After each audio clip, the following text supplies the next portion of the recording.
Boche Gold and Diamonds. Buy now, pay later.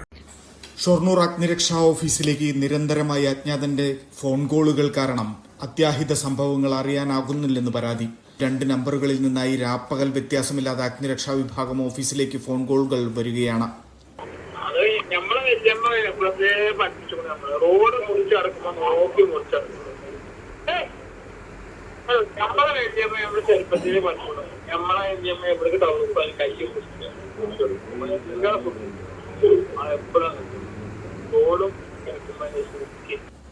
അത്യാവശ്യ കോളുകൾ എന്ന് കരുതിയെടുക്കുമ്പോൾ ഇയാൾ വിളിച്ച് ഉദ്യോഗസ്ഥരെ അസഭ്യം വിളിക്കുകയും പരസ്പര വിരുദ്ധമായി സംസാരിക്കുകയും ചെയ്യുന്നെന്നാണ് അഗ്നിരക്ഷാ വിഭാഗത്തിന്റെ പരാതി. അതുകൊണ്ടുതന്നെ പ്രധാന അപകട വിവരങ്ങൾ അറിയാതെ ഫോൺ ബിസിയാകുന്ന അവസ്ഥയാണെന്നും പറയുന്നു. 1 മാസത്തോളമായി ഈ പ്രശ്നം ഷൊർണൂർ അഗ്നിരക്ഷാ വിഭാഗം ഉദ്യോഗസ്ഥർ നേരിടുന്നുണ്ട്. ശല്യം വർദ്ധിച്ചപ്പോൾ കഴിഞ്ഞ 8-ന് പോലീസിൽ പരാതി നൽകിയിട്ടുമുണ്ട്. സ്റ്റേഷൻ നമ്പറിലേക്കും 101-ലേക്കും നിരന്തരം ഇയാൾ വിളിച്ച് ബുദ്ധിമുട്ടിക്കുന്നുണ്ടെന്നാണ് പരാതി. അന്വേഷണത്തിൽ കാരാകുറിശി സ്വദേശിയാണെന്നും മാനസിക ബുദ്ധിമുട്ടുള്ളയാളാണെന്നും കണ്ടെത്തിയിട്ടുണ്ട്.